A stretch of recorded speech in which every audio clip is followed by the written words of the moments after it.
그런데 JTBC 취재에 따르면 쿠팡 무혐의 사건이 새로운 국면을 맞이할 수도 있습니다. 부천지청장이 부장검사와 이 사건으로 대립하며 나눈 대화의 녹취를 저희가 입수했습니다. 정무수석을 쏘아니 법무부 장관이 길길이 날뛰었다는 내용이 들어 있습니다. 수사 때문에 자신의 검사장 승진이 막혔다는 얘기도 했습니다. 김휘란 기자가 단독 보도합니다. 올 5월 어미준 당시 인천지검 부천지청장은 쿠팡 무혐의 사건으로 자신을 수사 의뢰한 문지석 부장검사를 청장실로 불렀습니다. 이 자리에서 엄 청장은 홍철우 전 정무수석이 연관됐던 굽네치킨 수사 이야기를 꺼냈습니다. 그때 법무부 대변에서 얼마나 난리치는지 그거 다 아시지 않습니까? 그때 박상근 장관이 부천지청장 잘못 보냈다고 검찰국장한테 싸우라고 했어요. 법무부의 압박이 있었지만 수사팀을 적극 지원했다고 강변했습니다. 법무부 장관이 부천지청장 잘못했다고 길게 날뛰는 걸 내가 전달도 안 하고 그렇게 수사팀이 있거든요. 승진을 포기했다는 주장도 했습니다. 이러면서 얘기 다 듣고 내가 그때 이번 정부에서 내가 분단을 쓰니까 안 되겠구나. 그 수사 시작하고 박수제하고 내가 3일 만에 그 얘기 들었어요. 나라고 분단한 승진이 어떻게 없겠습니까? 나라고 윤석열 정부에서 잘 나가고 싶은 마음이 없었겠어. 내 개인적으로 가장 큰 이익을 희생하고 있더라고. 수사팀 믿어주고 3부장 믿어주고 있습니다. 쿠팡이 뭐라고? 검찰이 대통령실 수석에 대한 수사에 착수하자 외압이 행사된 것으로 의심할 수 있는 말을 한 겁니다. 그 구체적인 사건에 대해서 법무부 장관이나 대통령실의 고위직 인사들이 개입을 하고 봐주기를 지시했다. 특히 인사와 관련해서 인사권을 행사하는 방식으로 사건에 개입하려고 했다라는 의혹이 충분히 제기될 수 있는 녹음 내용입니다.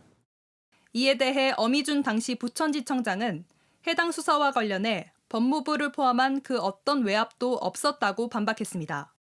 당시 검찰국장에게도 입장을 물었는데 해당 사건을 누구에게라도 언급하거나 사건에 대해 이야기한 기억이 전혀 없다고 했습니다. 박성재 전 장관의 입장도 듣기 위해 여러 차례 시도했지만 연락이 닿지 않았습니다. JTBC 김희란입니다.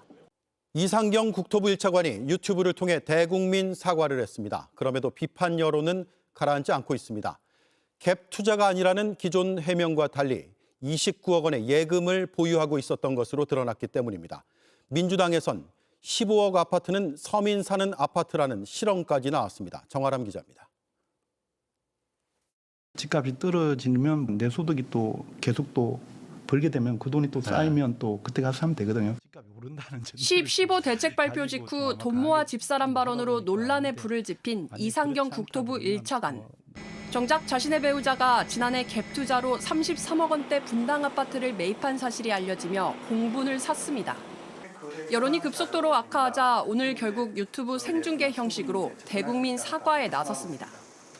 내 집 마련의 꿈을 안고 열심히 생활하시는 국민 여러분의 입장을 충분히 헤아리지 못했습니다. 진심으로 사과드립니다. 하지만 질의응답 없이 2분간 진행된 입장 표명 후에도 여론은 가라앉지 않고 있습니다.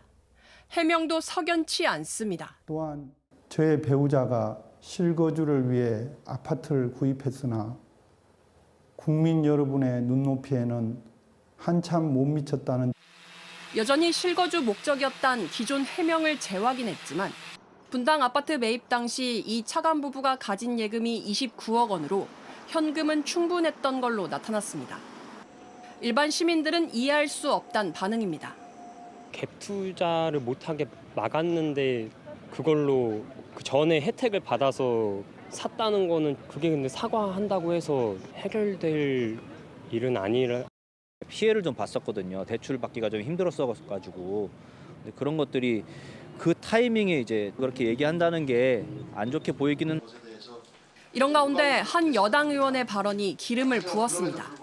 15억 정도 아파트면 서민들이 사는 아파트다라는 인식들이 좀 있지 않습니까? 그래서 15억 아파트와 그리고 청년과 신혼부부 이런 부분에 대한 정책은 건드리지 않았어요.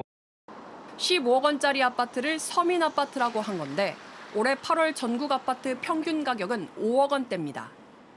비판이 커지자 보옥 의원은 더 정확한 용어를 쓰겠다며 사과했습니다. JTBC 정아람입니다. 용상에 앉았던 김건희 씨가 명성황후의 침전에도 들어갔던 사실이 확인됐습니다. 일반인 출입이 통제되는 곳입니다. 닫힌 문을 열라고 하고 윤석열 전 대통령과 함께 들어갔습니다. 경복궁 안에선 카트를 이용했다는 직원들의 증언도 나왔습니다. 국보농단이라는 비판이 제기됩니다. 한민정 기자가 취재했습니다. 2023년 3월 5일 윤석열 전 대통령과 김건희 씨가 함께 경복궁으로 들어갔습니다. 오후 5시쯤 일반 관람이 마감되는 시간이었습니다. 사전 연락은 없었고 갑자기 방문했습니다. 김교훈 국회 문체위원장실이 국가유산청을 통해 확인한 내용을 종합하면 이날 윤 전 대통령 부부는 경호관 1명만 데리고 갔습니다. 경복궁에 들어선 윤 전 대통령 부부는 근정전, 경회루 2층과 향원정, 그리고 건천궁에 들렀던 것으로 파악됐습니다. 건천궁은 고종과 명성황후가 생활했던 곳인데 보존을 위해 평소에는 일반인 출입이 통제되는 곳입니다. 건천궁 내에 있는 명성황후의 침전인 곤영합의 문도 닫혀 있었지만 윤 전 대통령 부부가 문을 열라고 지시한 뒤 들어간 것으로 파악됐습니다.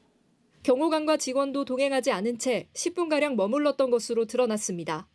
국가유산을 사유화했던 정황이 드러난 셈입니다. 왕비의 침실까지 들어갔습니다. 윤석열, 김건희 부부의 국보농단에 대해 특검은 한 점 의혹 없이 철저히 조사해야 합니다. 같은 해 9월 12일 김 씨와 이배용 전 국가교육위원장이 경복궁에 갔을 때 상황도 추가로 확인됐습니다. 당시 김 씨는 경회루 2층에 이어 흥북전도 들렀는데 고궁박물관 주차장까지 500m 거리를 관리소에서 사용하는 카트를 타고 이동한 걸로 드러났습니다. 경복궁에 당시 4대의 카트가 있었지만 2대는 낡았다는 이유로 창덕궁에서 2대를 빌려왔다는 직원들의 증언도 나왔습니다. JTBC 한민정입니다. 영부인이 받은 가방을 교환하러 오니 응대해달라는 부탁을 받았다. 어제 법정에서 증언한 직원이 아닌 또 다른 샤넬 직원이 특검 조사에서 이렇게 진술했습니다. 이에 대해 김건희 씨는 이 직원의 정치 성향을 문제 삼았습니다. 가더라도 신분을 숨기고 작전 짜듯 움직이는데 말도 안 된다고 반박한 것으로 파악됐습니다. 박현주 기자가 취재했습니다. 김건희 씨 핵심 측근인 유경옥 전 대통령실 행정관은 통일교가 건넨 샤넬백 2개를 2차례에 걸쳐 매장에서 교환해 갔습니다. 김건희 씨 3차 형사재판에 나온 전직 샤넬 직원 문모 씨는 2022년 4월 유 전 행정관이 매장을 방문했을 때 통화로 누군가의 의견을 구했는데 상대방 목소리가 김건희 씨와 비슷했다고 증언했습니다. 앞서 특검은 유 전 행정관이 같은 해 7월 샤넬백을 바꿀 때 응대한 매장 직원도 불러 조사했습니다. 이 직원 역시 유 전 행정관이 영상통화로 상대에게 교환할 물건을 보여줬다고 진술했습니다. 또 누군가에게 영부인이 선물 받은 가방을 교환하러 올 것이니 응대해달라는 부탁도 받았다고 진술한 것으로 알려졌습니다. 그런데 JTBC 취재 결과 김건희 씨는 특검 조사에서 백화점에 가더라도 신분을 최대한 숨기고 작전 짜듯 움직이는데 말이 안 된다고 반박한 것으로 파악됐습니다. 아울러 샤넬 직원이 의심스럽다며 정치적 이념이 달라 잘못 말한 것이라고 진술한 것으로도 확인됐습니다. 만난 적 없는 샤넬 매장 직원의 정치 성향을 문제 삼으며 반박한 겁니다. 하지만 특검은 김 씨가 신분을 숨기기 위해 유 전 행정관을 매장에 대신 보낸 거라고 보고 김 씨 진술의 신빙성을 의심하고 있습니다. 유 전 행정관을 응대한 샤넬 매장 직원 2명은 다음 달 5일 김 씨 재판에 증인으로 출석합니다. JTBC 박현주입니다. 12.3 비상계엄 당시 육군본부에서 서울행 버스에 탔던 장성 14명의 현재 상황을 JTBC가 확인했습니다. 이들은 2차 계엄에 대비해 서울로 향했고 계엄 사령부 발령을 기대했을 것으로 의심되는 인물들입니다. 확인 결과 14명 전부 제자리를 지키고 있었고 심지어 영전한 경우도 있었습니다. 유선희 기자가 취재했습니다. 지난해 12월 3일 계엄사령관이었던 박안수 전 육군 참모총장은 다음 날 새벽 육군본부 참모들을 서울로 출발시켰다고 인정했습니다. 총장님께서 새벽 3시에 버스로 부장들을 육군본부에 있는 부장들을 올라오라고 지시했잖아요? 예, 했습니다. 이 명령에 따라 육군 참모 34명이 버스에 탔고 합참으로 출발했다가 30분쯤 뒤에 복귀했습니다. 계엄 해제가 의결된 지 2시간이나 지난 시점으로 2차 계엄에 대비해 계엄사령부에서 각각 핵심 보직을 맡기 위해 서울행 버스를 탔다는 의심을 받고 있습니다. JTBC 취재 결과 34명 가운데 14명은 장성인데 육본에서 정보작전과 기획관리, 인사, 군수, 동원을 책임지는 소장급, 투스타 5명이 모두 그대로 자리를 지키고 있는 것으로 확인됐습니다.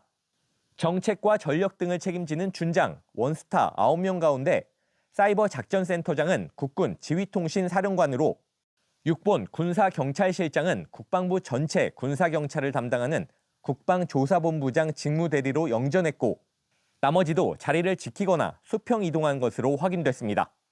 이재명 대통령은 지난주 계엄에 가담했던 군 인사 진급 문제를 직접 지적했는데 내란은 정말로 발본색을 내야 되는데 특히 인사에 있어서 가담 정도가 극히 경미하더라도 어쨌든 가담을 한 게 사실이면 부역한 게 사실이면 그건 뭐 승진시키는 거 말이 안 되잖아, 그죠?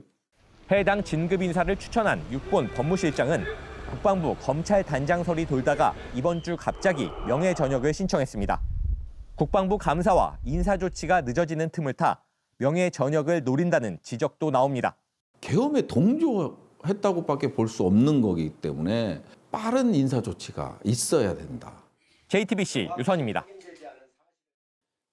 JTBC 뉴스를 시청해 주셔서 고맙습니다. 저희는 저녁 6시 30분 뉴스룸에서 뵙겠습니다.